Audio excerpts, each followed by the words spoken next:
अब इसमें सबसे बड़ी वैल्यू कौन सी, तो देखो Na तो सभी में है, Na को आप मत ही देखो तो ज्यादा सही है। अब इसके साथ जो नंबर मल्टीप्लाई हो रहा है, सबसे बड़ा नंबर है इसमें 0.5।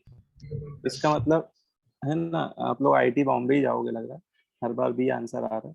तो भैया बी आंसर हो गया इसका भी, ठीक है। अच्छा, कई बार क्या होगा कि बहुत स्पेसिफिक होके पूछेगा, जैसे इसी क्वेश्चन में मैं थोड़ा सा चेंज कर देता हूँ, थोड़ा सा चेंज करके पूछता हूँ, तो बताइएगा, है ना। देखो इसी क्वेश्चन में मैं कर रहा हूँ थोड़ा चेंज। अगर इसी सेम क्वेश्चन में अगर हमसे पूछा जाता विच of the following have, same नहीं होगा, है विच ऑफ द फॉलोइंग सैंपल होगा, वो सेम की जगह सैंपल कर लेना, सेम लिख दिया उसको, ठीक है। विच of the following sample have maximum number of carbon atom, मतलब इसमें आपसे स्पेसिफिक होके पूछे कि बताओ कि इसमें सबसे ज्यादा कार्बन एटम किसमें है। डी। Sir D.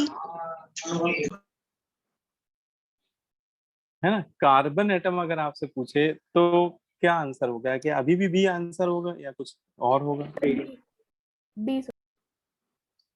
डी है ना। हाँ, तो अब आंसर बदलने के चांसेस हैं, ठीक है। तो देखो इसमें कॉन्सेप्ट क्या है, देखो जब आपसे बहुत सिलेक्टिव होके पूछे, बहुत स्पेसिफिक होके पूछे, आपको एटम का नाम तक बोल दे कि नहीं कार्बन एटम ही बताओ, नहीं हाइड्रोजन एटम ही बताओ, ऐसे करने पूछे, है ना, जब नाम लेके पूछे, तो बेटा आप ध्यान रखना जो एटॉमिसिटी ले रहे थे वो मुझे with respect to that atom लेना होगा। जैसे मुझे कार्बन का नंबर निकालने को बोल रहा है, कार्बन के नंबर ऑफ एटम, तो मुझे atomicity with respect to carbon लेनी होगी, मतलब कार्बन के नीचे देखना पड़ेगा कि सबस्क्रिप्ट में क्या लिखा हुआ है, वो एटॉमिसिटी से मल्टीप्लाई करना होगा, फिर वहां पे टोटल एटॉमिसिटी से मल्टीप्लाई नहीं करेंगे, है ना। तो जैसे अब ए पार्ट में करेंगे, देखो मोल तो उतने ही रहेंगे, मोल थोड़ी ना बदलेंगे, क्योंकि मैंने केवल ऑप्शन वही रखे हैं, बस मैंने टोटल एटम जगह कार्बन एटम पूछा है, तो मोल वही रहेंगे Na। हाँ, लेकिन कार्बन डाइऑक्साइड में देखो कार्बन की एटॉमिसिटी क्या है, 1 है ना, देखो कार्बन के सबस्क्रिप्ट में क्या लिखा हुआ है, 1, तो अब केवल 1 से ही मल्टीप्लाई करेंगे और ये आ रहा है 0.1। अच्छा, बी ऑप्शन में देखें तो मोल तो उतने ही रहे 0.1 इंटू Na, लेकिन मेथेन की एटॉमिसिटी भी 1 ही है ना, तो ये कितना आ गया 0.1, ठीक है। सी ऑप्शन में जब करेंगे तो मोल इसके आ रहे हैं 0.01 इंटू Na, लेकिन कार्बन के रिस्पेक्ट में एटॉमिसिटी 6 है, तो ये क्या आएगा 0.06 Na। और लास्ट ऑप्शन अगर डी ऑप्शन में देखें तो मोल है इसके 0.01 Na, और कार्बन की एटॉमिसिटी 12 आ रही है, तो 12 से मल्टीप्लाई करने पे आ रहा है 0.12 Na। अब इसमें सबसे बड़ा नंबर इन चारों में सबसे ज्यादा मोल किसके एटम आ रहे हैं, ये आ रहा है 0.12 Na। डी। हाँ, तो अब आपका आंसर डी हो गया। अब आप आईआईटी दिल्ली पहुंच गए, ठीक है। तो ये ध्यान रखिएगा कि क्वेश्चन में देख लीजिएगा कि आपसे टोटल नंबर ऑफ एटम पूछ रहा है। अच्छा, कभी ऐसा भी होगा कि टोटल वर्ड नहीं यूज करेगा, तो अगर वो नंबर ऑफ एटम बोलेगा तो समझ जाना है कि वो टोटल ही पूछ रहा है। और अगर वो स्पेसिफिक होके पूछे कि नहीं कार्बन एटम, नहीं हाइड्रोजन एटम बताओ, नहीं ऑक्सीजन एटम बताओ, तो फिर बेटा atomicity with respect to that particular atom, मतलब जो भी उस पर्टिकुलर एटम के रिस्पेक्ट में एटॉमिसिटी आ रही होगी, फिर मुझे उससे मल्टीप्लाई करना पड़ेगा, ठीक है। बोलो भाई, ये बात समझ में आई कि नहीं आई, यस सर। Yes sir. है ना? तो आ ये गई। बहुत बढ़िया, गुड। तो एक चलो क्वेश्चन और मैं देता हूँ आप लोगों को। अच्छा, इसका आप लोगों को हैंड आउट मिल गया है? Yes sir. Yes sir. अच्छा, हार्ड कॉपी की soft copy? Hard copy. Hard copy. Hard copy, अच्छा, चलो तब तो बढ़िया है। फिर तो उसमें आपने देखा होगा कि ये इंट्रोडक्शन टू केमिस्ट्री करके एक कुछ पेजेस हैं, 4-5 पेज का हैंड आउट है, इसमें क्वेश्चंस आज मैं आपको होमवर्क भी ठीक ठाक दूंगा, मतलब अच्छा खासा होमवर्क मिल जाएगा, कम से कम 20-30 क्वेश्चन करने को दिए जा सकते हैं। होंगे छोटे छोटे क्वेश्चन, ऐसा नहीं कि कोई एक क्वेश्चन करने में टाइम लगेगा। अभी बहुत बेसिक क्वेश्चन मिलेंगे, मतलब एक क्वेश्चन करने में हो सकता है आधा मिनट भी ना लगे।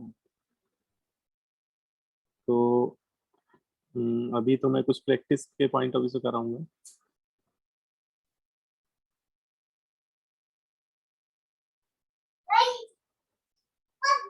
और स्कूल में भी पहला ही चैप्टर, मतलब कि स्कूल में भी आप देखोगे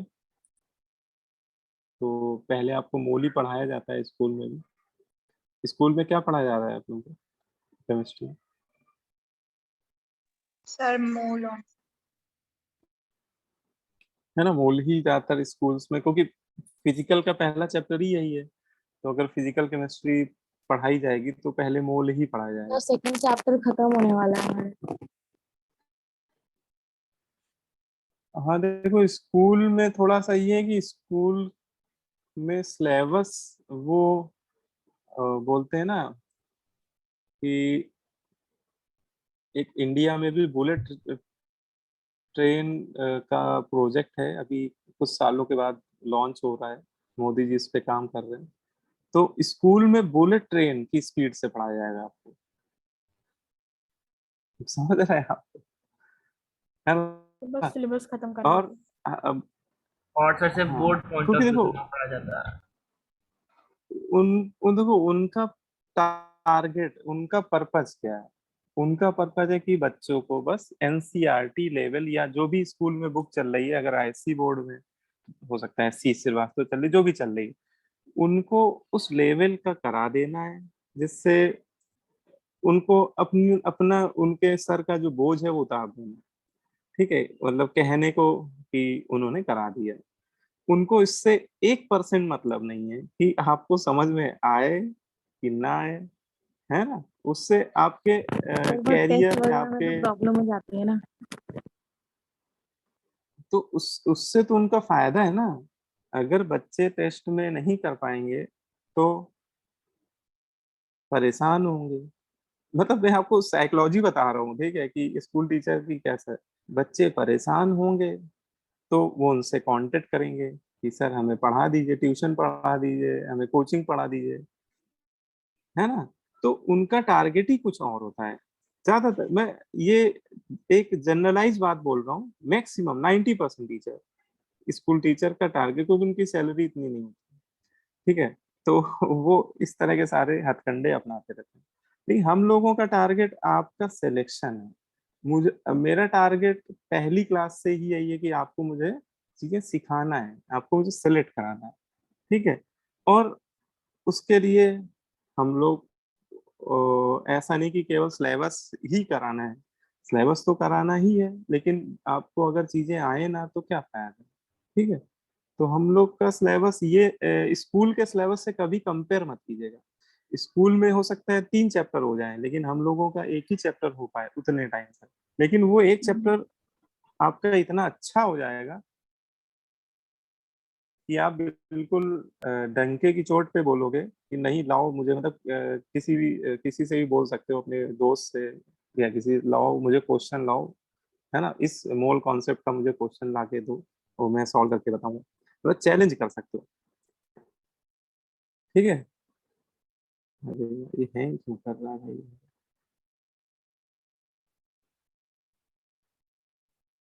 तो ये स्कूल से आप लोग कंपेयर, उन लोग का तो वही थी। अगर मुझे ही एनसीईआरटी पढ़ाने को बोल दिया जाए तो मैं भी जल्दी जल्दी करा लूँ। एनसीईआरटी में ज्यादा है ही नहीं सिलेबस, नहीं जल्दी हो जाएगा, ठीक है। चलो अच्छा, तब भी स्कूल में जो पढ़ाया जाए उससे सीखने की कोशिश करो कि जितना सीख पाओ सीख लो, जो नहीं समझ में आएगा वो हम लोग कराएंगे, ठीक है। चलो अच्छा, देखो एक ये क्वेश्चन है, ये ऑब्जेक्टिव क्वेश्चन ही है। क्या है क्वेश्चन समझो। कह रहा है 124, साथ ही साथ करिएगा, मैं बताता भी जाऊंगा, आप लोग अटेम्प्ट भी कर सकते हो साथ ही साथ। 124 gram of P4 will contain which of the following. आपको 124 ग्राम व्हाइट फास्फोरस, P4 बेटा व्हाइट फास्फोरस को बोलते हैं, 124 ग्राम व्हाइट फास्फोरस दिया है। इसमें कह रहा है कि इसमें क्या क्या है।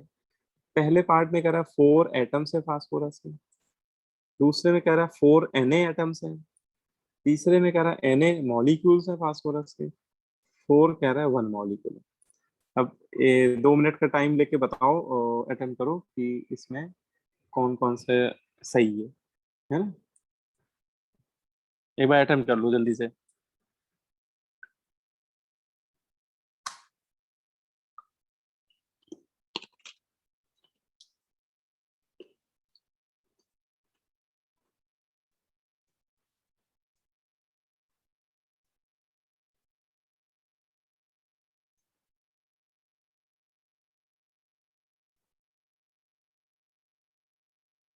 इसका मोलर मास कितना होता है? देखो मोलर मास फास्फोरस का मैं बता दूं। हाँ, फास्फोरस का 31 होता है ग्राम एटॉमिक मास, इंटू 4 कर देना मोलर मास का।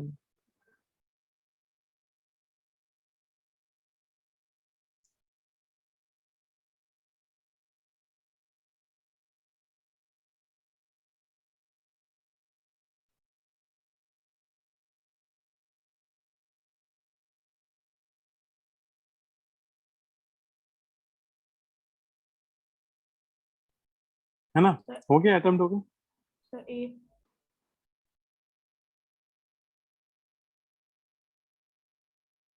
ए A A answer. No sir, B. B sir, B B. B आएगा इसका answer. Sorry sir, B B B. ये सब बी। है ना, हाँ जल्दीबाजी में कर दिया लग रहा है। बी आएगा, बी आएगा बेटा, है ना। ठीक है, तो देखो सबसे पहले देखो आपने क्या किया, सबसे पहले आपको मोल निकाल लेने चाहिए। ठीक है, फास्फोरस के तो आपको मास दिया था 124, फास्फोरस का मोलर मास देखो, फास्फोरस का ग्राम एटॉमिक मास 31 होता है, इंटू 4 कर दो तो ये आ जाएगा, इतना ही आ गया 124, मतलब मोल इसके 1 आ गए। अब देखो आपसे वो दो, चारों ऑप्शन में देखो तो आपसे दो ही बातें पूछ रहा है, या तो मॉलिक्यूल या एटम। तो मॉलिक्यूल कैसे निकालें, तो नंबर ऑफ मॉलिक्यूल हो जाएगा मोल इंटू एन ए, मोल 1 आ गया इंटू एन ए, तो नंबर ऑफ मॉलिक्यूल तो Na के ही बराबर हो गए। लेकिन अगर फास्फोरस के एटम्स की बात करें हम लोग, तो mole into Na into atomicity, atomicity इसकी 4 हो जाएगी, क्योंकि इसके एक मॉलिक्यूल में 4 एटम है। एटॉमिसिटी होती क्या है, एटॉमिसिटी होती है number of atom present in 1 molecule. ठीक है, किसी भी कंपाउंड के एक मॉलिक्यूल में कितने हैं, तो एक तो सेकंड स्टेटमेंट सही हो जाएगा और एक थर्ड स्टेटमेंट सही हो जाएगा, और सेकंड एंड थर्ड के हिसाब से बी आंसर हो जाएगा। Yes sir. ठीक है, तो मतलब बेसिक, कई बार बहुत बेसिक ही पूछा जाएगा, लेकिन उसमें आपको कंफ्यूज नहीं होना है, बेसिक है ना। अच्छा, फॉर्मूले बदलते रहेंगे, अब जैसे P4 है, अब इसकी जगह हो सकता है P4 और 10 दे दे, है ना। तो आप मोलर मास अगर आपको याद है तो अच्छी बात है, लेकिन अभी शुरुआत में आप लोग कोशिश करो कि आप निकालो। ठीक है ना, अभी अभी आप लोग कोशिश करो कि निकालो, और निकालते निकालते भी काफी याद हो जाते हैं। ठीक है, तो उसमें ऐसा नहीं कि आप सोचो कि सर हमें तो याद ही नहीं है व्हाइट फास्फोरस को, तो ऐसा नहीं, आपको ग्राम एटॉमिक मास तो दिया जाएगा और मॉलिक्यूलर मास निकाल लो। अब इसमें आते हैं एप्लीकेशन नंबर 3, तीसरा एप्लीकेशन। तीसरा एप्लीकेशन देखते हैं क्या है, तो लिखिए तीसरा एप्लीकेशन है to determine the number of ions, number of ions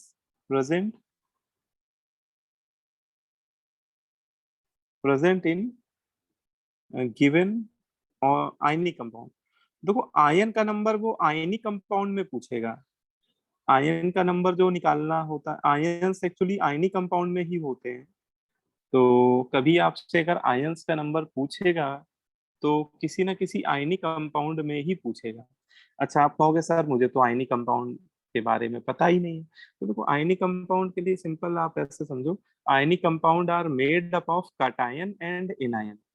कोई भी आयनिक कंपाउंड होगा तो वो किसी न किसी कटायन, कटायन मतलब पॉजिटिवली चार्ज आयन, और एनायन मतलब निगेटिवली चार्ज आयन से हाँ मिलके बना होगा। ठीक है, तो वो आप देखते ही समझ जाओगे कंपाउंड।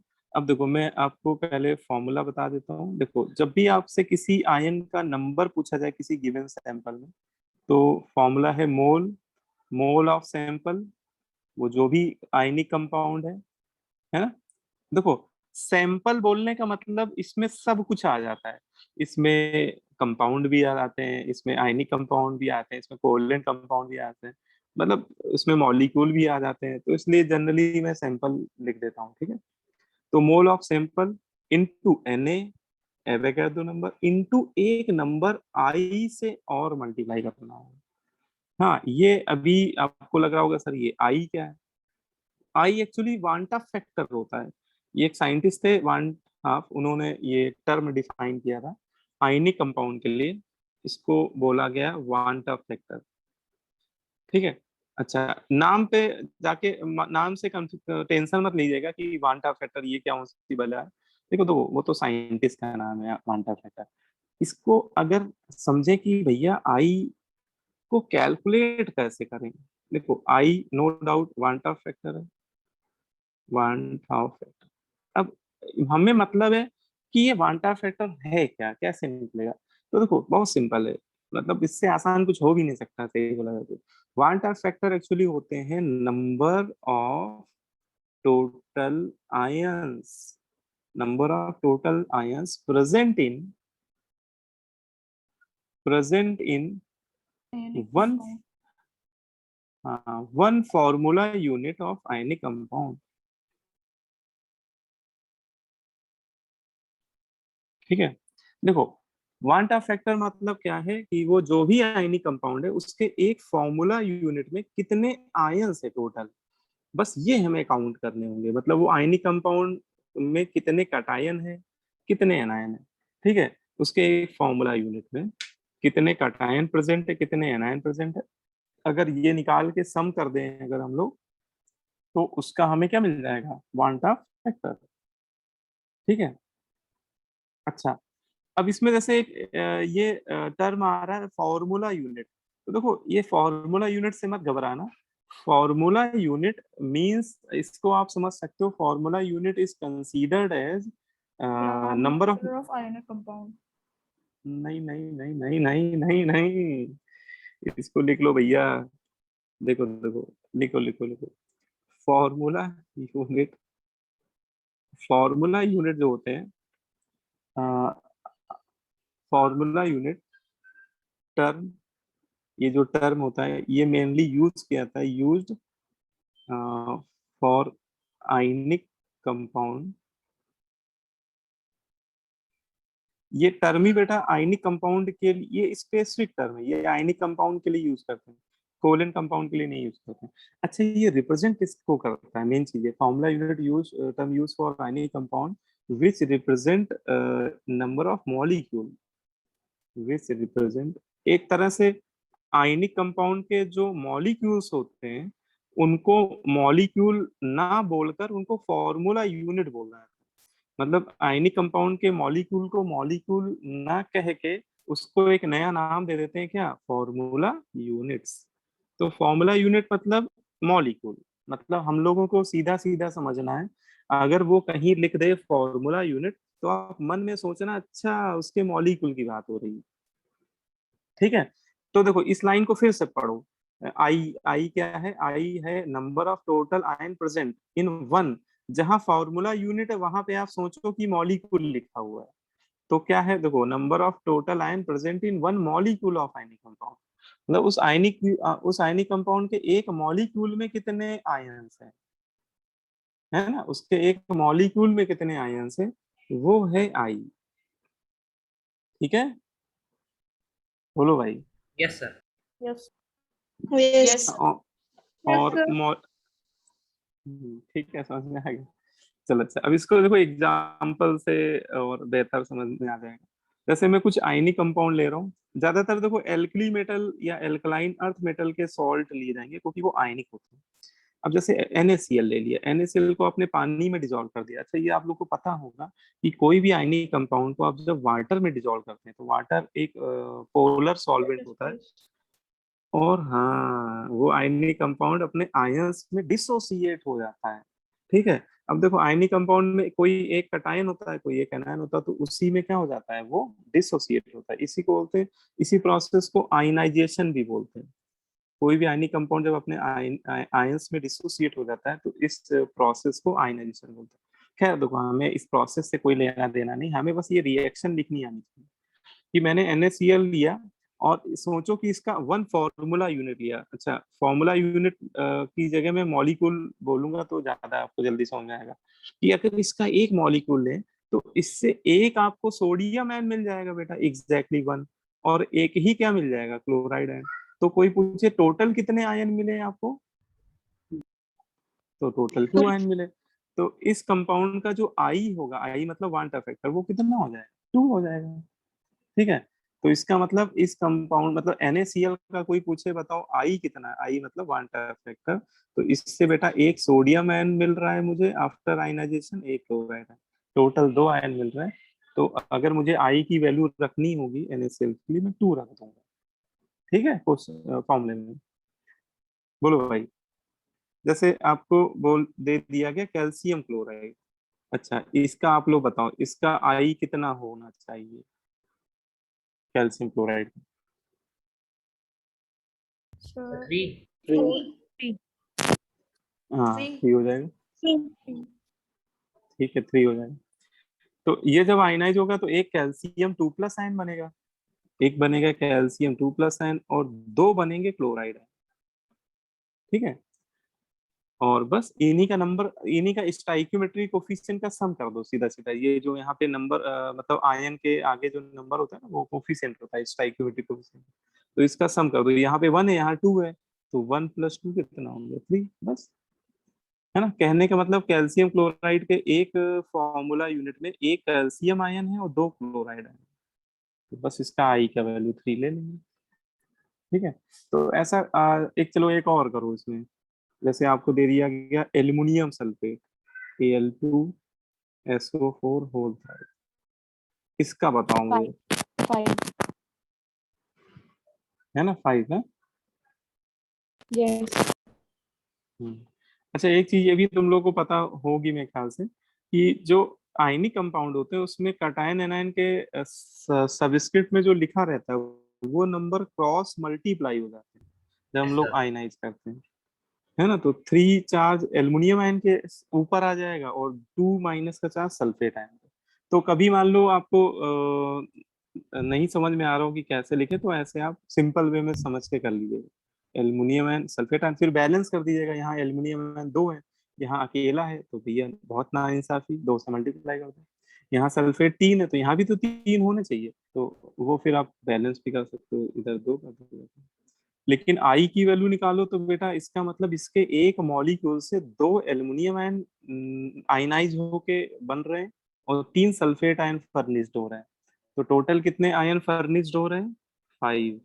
5 2 है ना, 2 + 3 मतलब 5। यस ठीक है, तो इस तरह से हम लोग निकाल सकते। अच्छा, मान लो आपको कोई डबल सॉल्ट दे दिया जाए, जैसे डबल सॉल्ट में कोई भी पोटासियम ले लो, पोटासियम बहुत अच्छा double salt. K2 double salt का फॉर्मूला भी पता ही होगा तुम लोगों को, K2 से 4 Al2SO4 होता है 24H2। इसका बताओ आई कितना लें पोटासियम, इसका आई कितना लेना चाहिए हम लोग?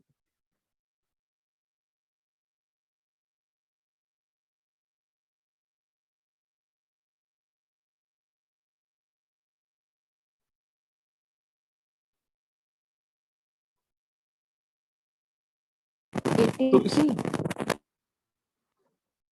83 कितना 43? 83 नहीं, बहुत ज्यादा हो गया, 83 सर बहुत ज्यादा। 11 एट ना, हाँ 8 आएगा, यस 8 सही। तो देखो इसमें डबल सॉल्ट में कोई टेंशन वाली बात नहीं, इसमें बस 2 सॉल्ट है तो दोनों को अलग अलग डील करो। देखो पहले इसको आयनाइज करो, तो पोटेशियम आयन अलग हो जाएंगे 2, एक सल्फेट आयन अलग हो जाएगा। बस उसी को लिखते चले जाओ। देखो 2 पोटेशियम आयन P+, और 1 सल्फेट आयन, फिर इसको आयनाइज कर दो तो इससे मिलेंगे 2 एल्युमिनियम आयन और सल्फेट आयन 3 मिल जाएंगे। अच्छा, वाटर को आयनाइज मत करना बेटा। ये जो डॉट H2O होते हैं ना, कभी भी किसी सॉल्ट में कुछ डॉट करके H2O लिखो, dot 10H2O, dot 6H2O, 7H2O, जैसे एलम में 24, तो इनको वाटर ऑफ क्रिस्टलाइजेशन बोलते हैं। और बेटा वाटर, आप सॉल्वेंट भी पानी ही तो ले रहे हो ना, तो वाटर के मॉलिक्यूल तो वाटर में ही घुल मिल जाएंगे। मतलब कहने का मतलब कि वाटर के मॉलिक्यूल वाटर के अंदर आयनाइज नहीं होते हैं। ये वाटर बोलते हैं बहुत वीक इलेक्ट्रोलाइट होता है, तो वाटर के मॉलिक्यूल वाटर के अंदर नहीं आयनाइज होते हैं। ठीक है, उनका एक्सटेंट ऑफ आयनाइजेशन इतना कम होता है कि इसको हम लोग इग्नोर करके चलते हैं। तो आप बस केवल इतने से ही निकालो, इससे आई कितना आएगा।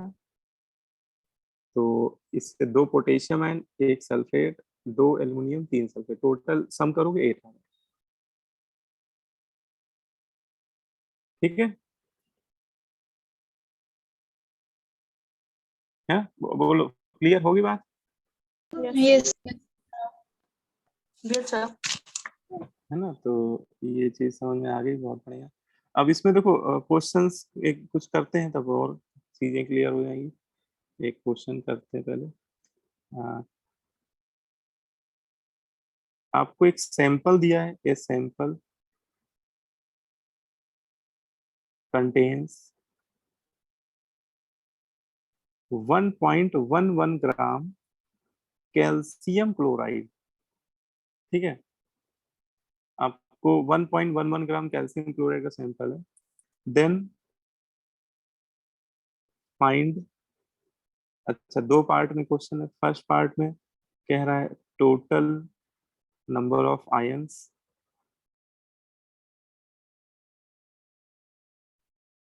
और सेकेंड में कह रहा है calculate number of chloride ion. ठीक है, दोनों बातें निकालनी है। आंसर Na के टर्म में ही दे दीजिएगा, आंसर जो देना है आपको Na के टर्म में दे दीजिएगा।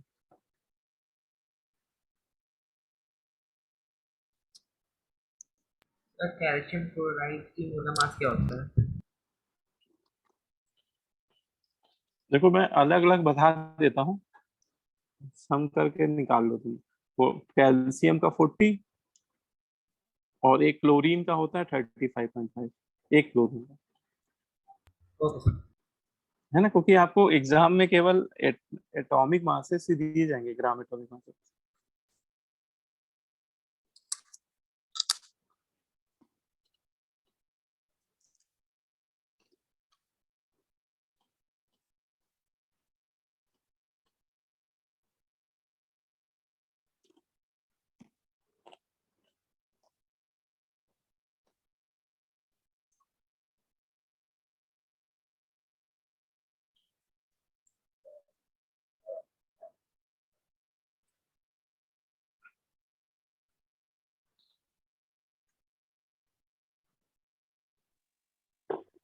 जीरो पॉइंट जीरो थ्री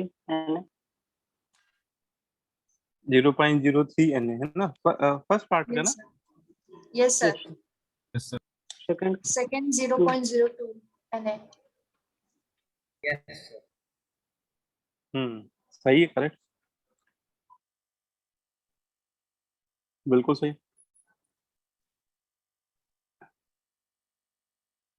देखो फर्स्ट पार्ट का आंसर आपने बताया 0.03 Na, ठीक है, करेक्ट है ये। और सेकंड पार्ट का आंसर 0.02 Na। अब एक बार इसको देख भी लो, समझ भी लो।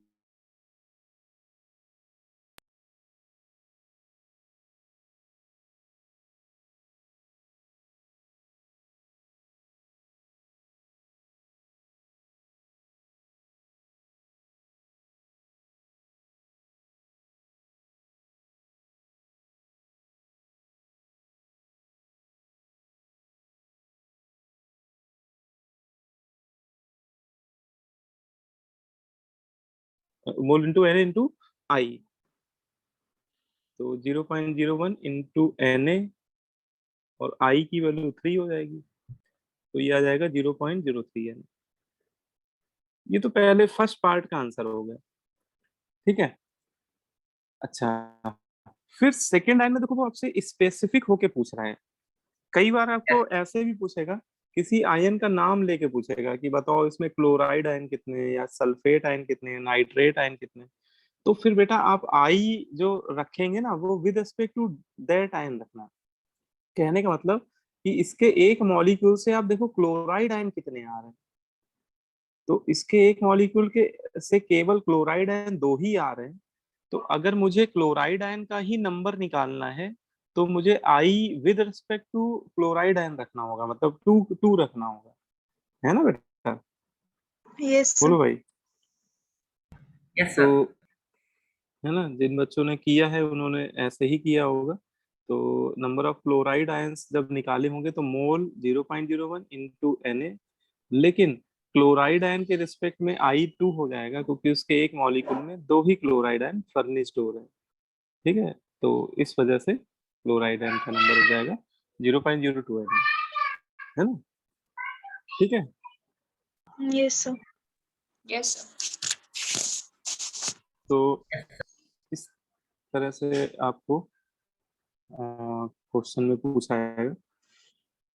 एक क्वेश्चन में ये दे रहा हूँ, आप लोग इसको एज ए होमवर्क कर लीजिएगा, अभी मत करिएगा, ठीक है। उससे अच्छा कि मैं एक दो कॉन्सेप्ट और पढ़ा दूं आपको, तो इसमें थोड़ा टाइम लगेगा आपको करने में, है ना, हो जाएगा, लेकिन अननेसेसरी बहुत ज़्यादा टाइम तो चलो। एक ही क्वेश्चन दे रहा हूँ, इसको एज ए होमवर्क कर लीजिएगा। Calculate number of sulphate ion, calculate number of sulphate ion in 474 gram of potash alum. आपको पोटास एलम दे दिया गया है यहाँ पे। इसमें सल्फेट आयन पूछ रहा है, और हाँ इसमें आपको मोलर मास दे दिया है, थोड़ा बच्चों पे रहम कर दिया गया है। मोलर मास ऑफ एलम दे दिया गया है कितना, 948, ठीक है। तो इसको आप करिएगा एज ए होमवर्क, इसको कर लीजिएगा, ठीक है। तो वो Al2SO4 3 है। Al2SO4 होल थ्राइस, हाँ हाँ सही लिखा हुआ है, फॉर्मूला बिल्कुल सही है, ठीक है। इसको करिएगा आप लोग, है ना। आंसर फिर मुझे नेक्स्ट क्लास में मैं डिस्कस कर दूंगा इस वाले क्वेश्चन को। अब इसके बाद देखो नेक्स्ट क्वेश्चन, मतलब कि नेक्स्ट इसमें जो पार्ट आता है, अगर किसी मॉलिक्यूल में, किसी गिवन सैंपल में आपसे अगर फंडामेंटल पार्टिकल का नंबर पूछे, फंडामेंटल पार्टिकल मतलब समझ रहे हो, जैसे इलेक्ट्रॉन हो गया, एटम के फंडामेंटल पार्टिकल क्या होते हैं, इलेक्ट्रॉन, प्रोटॉन, न्यूट्रॉन, अगर इनका नंबर पूछने लगे तो कैसे कैलकुलेट करेंगे। तो अगला नेक्स्ट एप्लीकेशन है to determine the number of fundamental particles, fundamental particles in atom. अच्छा, फंडामेंटल पार्टिकल का मतलब जैसे लिख लो, लाइक इलेक्ट्रॉन हो गया,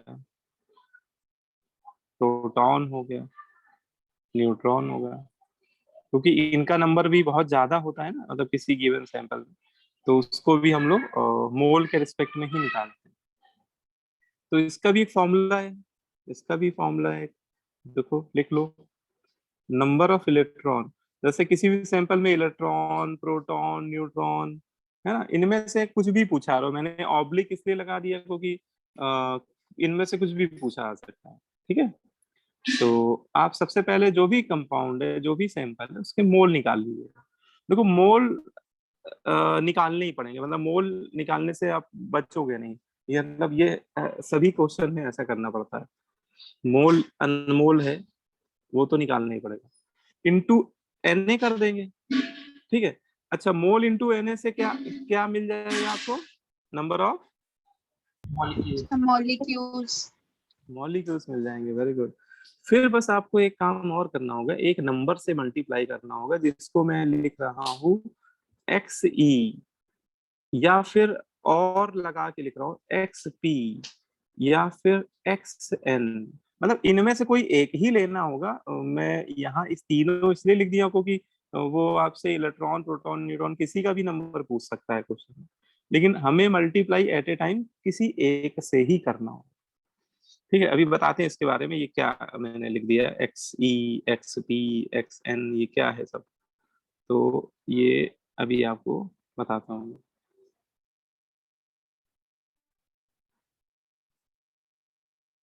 ठीक है, देखो ये एक बेसिक फॉर्मूला होता है जिससे हम लोग फंडामेंटल पार्टिकल्स का नंबर निकालते हैं। अब देखो इसमें लिख लो कि बेटा ये एक्स ई, एक्स पी, ये सब क्या बला है भाई, है ना। तो लिख लो इसको, वेयर एक्स ई, एक्स ई है नंबर ऑफ इलेक्ट्रॉन्स, एक्स ई क्या रिप्रेजेंट कर रहे हैं, number of electron present in one molecule, present in one molecule. वो जो भी कंपाउंड है उसके एक मॉलिक्यूल में कितने इलेक्ट्रॉन है, उसके एक मॉलिक्यूल में कितने इलेक्ट्रॉन है, वो हम लोग निकाल लेंगे, उससे ही एक्स ई बोल रहे हैं, और उससे मल्टीप्लाई कर देंगे। एक्स पी क्या है, x P number of protons हैं उसके एक मॉलिक्यूल में। एक्स एन क्या है, एक्स एन है नंबर ऑफ न्यूट्रॉन्स, है ना। तो अगर हम लोग उस मॉलिक्यूल में इसके एक मॉलिक्यूल में कितने इलेक्ट्रॉन है, कितने प्रोटॉन है, अगर हम लोग ये इससे मल्टीप्लाई कर देंगे तो हमें पूरे सैंपल में इलेक्ट्रॉन, प्रोटॉन, न्यूट्रॉन का नंबर मिल जाएगा। ठीक है, Yes. तो इसको जल्दी से नोट कर लीजिए, फिर क्वेश्चन से जल्दी समझ में आएगा, क्वेश्चन से कॉन्सेप्ट क्लियर होते हैं। अच्छा, ये आप लोगों को पता है ना, जैसे कोई एलिमेंट एक्स है, ठीक है, और उसके एटॉमिक नंबर ए है, मास नंबर ए है, एटॉमिक नंबर जेड है, मास नंबर है, तो उसके एक एटम में नंबर ऑफ इलेक्ट्रॉन कितने होंगे? So that Sir, atomic number.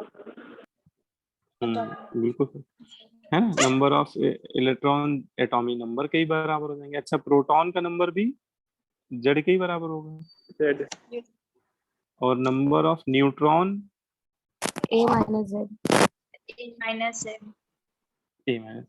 तो ये बस बेसिक अगर आपको पता है तो आपको एक्सी, एक्सपी, एक्सएन निकालने में कोई दिक्कत नहीं होगी, बस ये बेसिक पता होना चाहिए। अच्छा, ये एक एटम में निकाल रहे हैं, ये जो फॉर्मूला लगा रहे हैं वो किसी एक एटम में कितने इलेक्ट्रॉन, प्रोटॉन है उसके लिए, और यहाँ पे जो एक्सी है वो एक मॉलिक्यूल के लिए है। तो देखो इसको मैं एग्जांपल से बताता हूँ। एक क्वेश्चन ही ले लेते हैं, सीधा सीधा क्वेश्चन ठंडे क्लियर होंगे। क्वेश्चन ले लो, कैलकुलेट,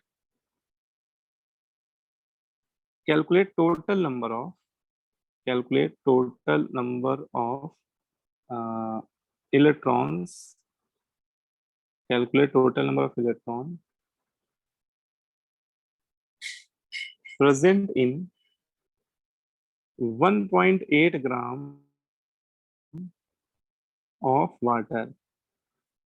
ठीक है, ये क्वेश्चन है, ये इसको मैं कराऊंगा, आप लोग इसको पहले समझिए अच्छे से। ठीक है, आप लोगों को नहीं अटेम्प्ट करना ये वाला क्वेश्चन, ठीक है, आपको समझना है बस। तो देखो आपसे कह रहा है कि 1.8 ग्राम वाटर लिया जा रहा है, उसमें कह रहा है टोटल इलेक्ट्रॉन्स बता दो कितने। तो देखो सीरीज बात है, पहले तो वाटर का मास दिया है, हम लोग पहले क्या निकाल लेंगे, मोल निकाल लेंगे, क्योंकि बिना मोल निकाले तो कुछ कर ही नहीं सकते हम लोग। तो मोल तो निकालना ही पड़ेगा। मोल के लिए देखो given mass divide by molar mass. ठीक है, कितना आ गया, 0.1। ठीक है, तो ये मैंने मोल निकाल लिया है, ये गिवन सैंपल के मोल है, मतलब जो गिवन वाटर है मैं उसके मोल निकाल लिया। अब देखो अगर मुझे नंबर ऑफ इलेक्ट्रॉन निकालने, इस क्वेश्चन में नंबर ऑफ इलेक्ट्रॉन निकालने, तो फॉर्मूला क्या कहता है, नंबर ऑफ इलेक्ट्रॉन कैसे निकालते हैं, मोल निकाल लेंगे, मोल हम लोग ने निकाल ही लिया 0.1 into N A into x ई से मल्टीप्लाई करेंगे। अब ये क्या बला भाई, Xc क्या है, number of electron present in one molecule. कहने का मतलब कि वाटर के एक मॉलिक्यूल में, समझना मेरी बात, वाटर के एक मॉलिक्यूल में टोटल अगर हम लोग इलेक्ट्रॉन निकाल लें कितने हैं, तो वही Xc की वैल्यू हो जाएगी, है ना, वाटर के एक सिंगल मॉलिक्यूल में। अब देखो, अब वाटर का फॉर्मूला देखो, वाटर का फॉर्मूला होता है H2O, ठीक है। अब इसमें कितने टाइप के एटम है, तो देखो टाइप ऑफ एटम में पहले तो इसमें हाइड्रोजन एटम है, 2 हाइड्रोजन एटम है। हाइड्रोजन का सिंबल थोड़ा ढंग से लिखना पड़ेगा आपको, 1H1। हाइड्रोजन का एटॉमिक नंबर भी 1 होता है और मास नंबर भी 1 होता है। और कौन से एटम है, और इसमें एक ऑक्सीजन एटम है। एक क्या है, ऑक्सीजन। ऑक्सीजन एटम का सिंबल क्या होता है, ऑक्सीजन का एटॉमिक नंबर होता है 8 और मास नंबर होता है 16। लेकिन ऐसे कितने एटम हैं, एक ही है। वाटर के एक मॉलिक्यूल में 2 हाइड्रोजन एटम्स हैं और एक ऑक्सीजन एटम, ठीक है। अब मुझे निकालना है Xe की वैल्यू, ठीक है। Xe मतलब वाटर के एक मॉलिक्यूल में कितने इलेक्ट्रॉन है। तो पहले हम लोग एटम में तो निकाल लें कि हाइड्रोजन के एक एटम में कितने इलेक्ट्रॉन है ना। अगर आपसे पूछे कि हाइड्रोजन के एक एटम में कितने इलेक्ट्रॉन, तो आप कहोगे एक एटम में एक ही इलेक्ट्रॉन तो है, क्योंकि हाइड्रोजन का एटॉमिक नंबर क्या है, 1 है। लेकिन हाइड्रोजन एटम कितने हैं इसमें, 2, 2 इंटू 2 कर दो तो मतलब टोटल 2 हाइड्रोजन एटम में 2 इलेक्ट्रॉन। अच्छा, ऑक्सीजन एटम में कितने इलेक्ट्रॉन है, तो ऑक्सीजन का एटॉमिक नंबर क्या है, 8, मतलब ऑक्सीजन के एक एटम में 8 इलेक्ट्रॉन है। अच्छा, टोटल एक ही तो एटम है इसमें, तो इंटू 1, है ना। इसका मतलब कि टोटल वाटर के एक मॉलिक्यूल में कितने इलेक्ट्रॉन आ गए, 10. 10 आ गए। यही Xc की वैल्यू हो गई, है ना। तो बस ये काम हमें बस करना पड़ेगा यहाँ पे, है ना। इसका हाइड्रोजन का एटॉमिक नंबर है 1 × 2, ठीक है, क्योंकि इसमें 2 हाइड्रोजन एटम थे तो 2 से मल्टीप्लाई। ऑक्सीजन का एटॉमिक नंबर है 8 × 1, तो टोटल आ गया ये 10। बस यही है Xc की वैल्यू। बस अब फॉर्मूला लगा देंगे और हो जाएगा question. 1 Na. Number of, 1 Na. हाँ सही है, इसमें Na के बराबर ही आ जाएगा, 0.1 × Na × 10, तो इनडायरेक्टली Na ही आ गया, या मतलब Na की वैल्यू रख दो। कई बार हो सकता है आंसर Na के टर्म में ना दिया जाए, तो कोई दिक्कत, हमें तो Na की वैल्यू याद है, मतलब Na की वैल्यू तो सभी को याद ही होगी, कोई दिक्कत वाली बात नहीं। Yes, sir. तो इस तरह से कई बार हम लोग को करना पड़ेगा। अब इस क्वेश्चन में मैं बहुत थोड़ा सा चेंज करूंगा, और ये वाला आप लोग खुद से कर लो, थोड़ा सा बस चेंज करूंगा, जो ज्यादा चेंज नहीं करूंगा, बहुत माइन्यूट सा चेंज करूंगा, लेकिन उतने से ही क्वेश्चन बदल जाएगा। जहां मैं H2O लिख रहा हूं, इसकी जगह अगर मैं कर दूं ग्लूकोज, है ना, ये वाला आप लोगों को करना। Number of calculate total number of electron present in 1.8 gram of glucose,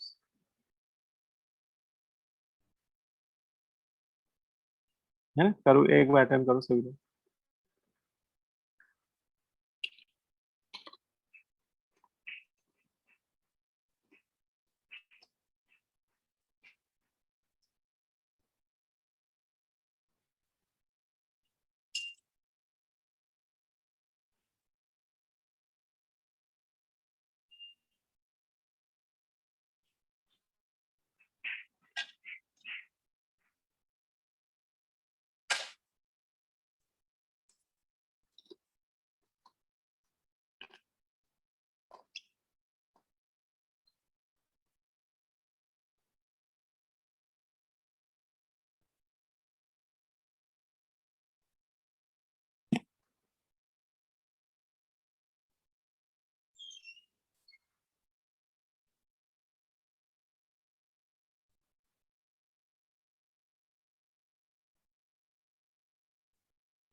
So 0.096. 0.96 Na. 0.9. So 0.96 Na. Na. अब सही हो रहा है, करेक्ट है ना। 0.96 Na है ना। किसका किसका आ गया? सर मेरा सर मेरा हंसी का आ गया, ठीक है। जूही का आ गया, यस सर। बहुत बढ़िया बहुत बढ़िया। दीपिका का भी आ गया, सृजन का आ गया, ठीक है, बहुत बढ़िया, गुड। है ना। तो बस इसमें जो लॉजिक है वो यही है कि देखो मोल तो आप लोग निकाल लिए होगे, मोल निकालने में आप लोग तुम लोग उस्ताद हो गए, ठीक है। तो मोल ऑफ ग्लूकोज जब निकाले होंगे तो 0.01 आ गया होगा। यस 1.8 डिवाइड बाई 180 है ना, ग्लूकोज का मोलर मास 180।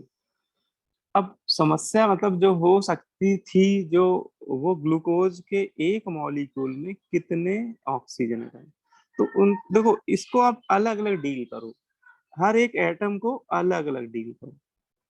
इसमें 6 कार्बन एटम है, ठीक है, ग्लूकोज के एक मॉलिक्यूल में, और 12 हाइड्रोजन एटम है। सभी के सिंबल लिखते जाना, ठीक है, और 6 हैं ऑक्सीजन एटम, ठीक है। अब सबके हर एक एटम में कितने कितने इलेक्ट्रॉन है? तो कार्बन के एक एटम में 6 इलेक्ट्रॉन, एटॉमिक नंबर के बराबर ही होते हैं इलेक्ट्रॉन। और हाइड्रोजन का एटॉमिक नंबर 1 है। अच्छा, और ऑक्सीजन में 8। तो टोटल जब ये आप 96। सम करोगे तो हाँ हाँ, ये 96 आ जाएगा। और ये 96 XC की वैल्यू आ रही है ना। बस इसका मतलब क्वेश्चन हमारा सॉल्व हो गया भाई। आपसे टोटल नंबर ऑफ इलेक्ट्रॉन ही तो पूछ रहा है, तो टोटल नंबर ऑफ इलेक्ट्रॉन हो जाएगा mole into Na into XC। मोल हो गया 0.01 इंटू Na इंटू 96। तो ओवरऑल निकालोगे तो 0.96 इंटू Na, ठीक है ना। बोलो भाई, यस क्लियर? यस अच्छा, बस एक छोटा सा बस एक पॉइंट है, इसको भी कंप्लीट ही कर दें तो ये टॉपिक खत्म हो जाएगा। कभी आपको किसी आयन पे चार्ज पूछे, क्या पूछे? Charge, to calculate charge of ion.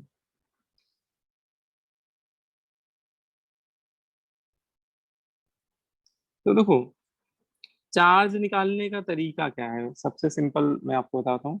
देखो इसका फॉर्मूला है सिंपल, देखो फॉर्मूला इसका खुद ही आप बना सकते हो। कहने का मतलब ये कि अगर किसी आयन पे नेट चार्ज निकालना है, उस आयन पे नेट चार्ज, तो क्या करो आप पहले नंबर ऑफ आयंस निकाल लो। पहले क्या निकाल लो? नंबर ऑफ आयंस, और मल्टीप्लाई क्या कर दो?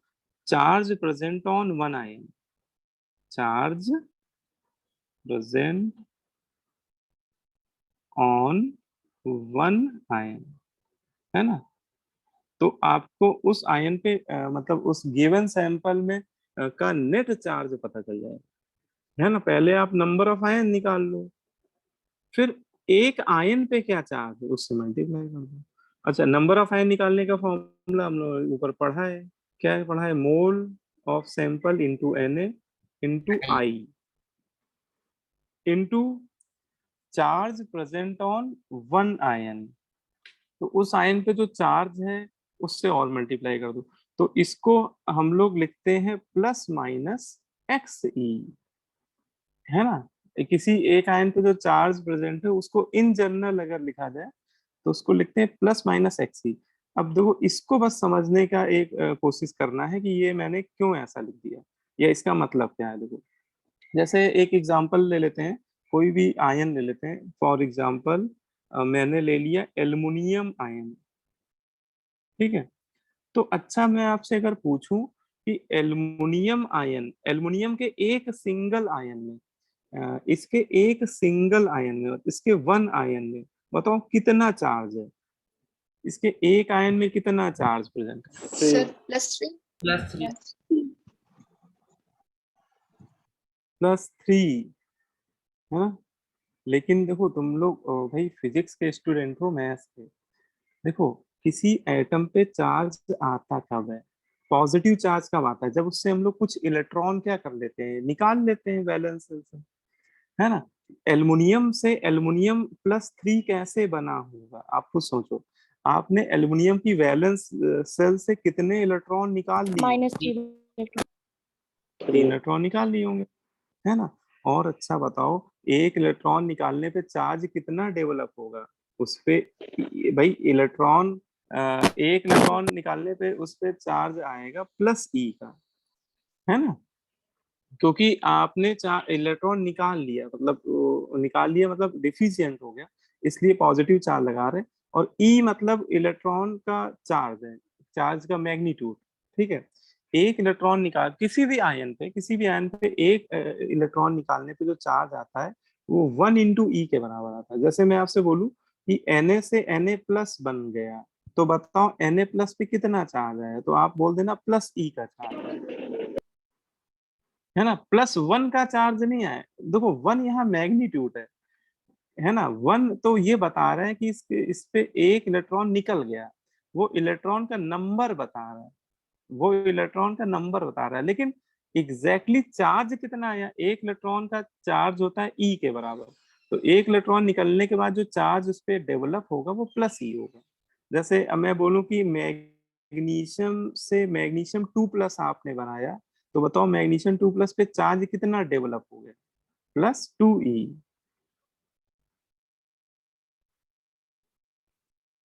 बोलो भाई, Yes, sir. है ना। तो अगर आपसे यहाँ पूछा जा रहा है कि एल्युमिनियम आयन पे कितना चार्ज है एक एल्युमिनियम आयन पे, तो 3 तो मैग्नीट्यूड है, वो चार्ज है +3E। इतना चार्ज है, इतना चार्ज डेवलप होगा, ठीक है। लेकिन अगर मान लो ये कोई एनायन होता, मान लो कि ये सल्फेट आयन होता, मान लो एनायन होता, तो एनायन पे तो निगेटिव चार्ज होता है, तो हाँ, तो इस पे -2E चार्ज, ठीक है।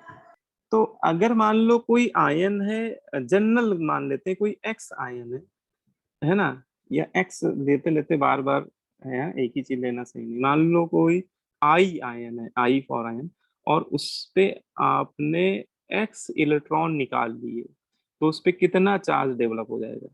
+X. +X, है ना, या एक्स इलेक्ट्रॉन ऐड कर दिए वैलेंस सेल में तो -X।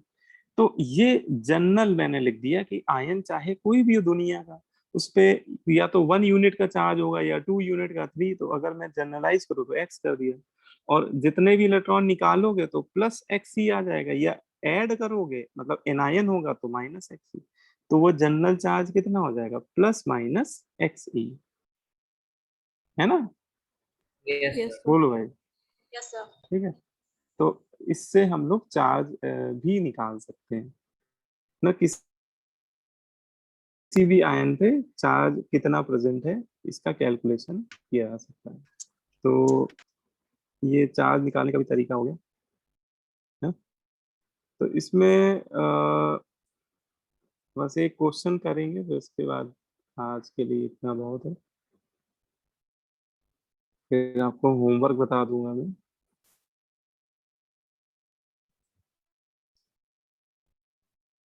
एक ऐसे ये क्वेश्चन कर दीजिए, अच्छा क्वेश्चन,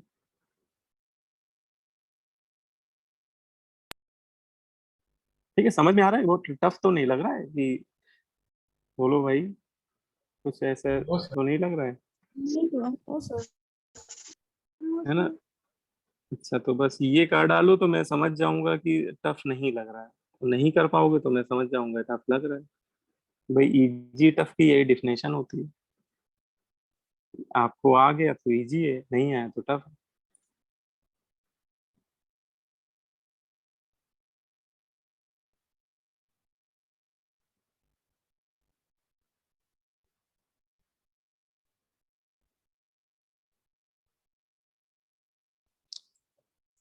Sir, option C.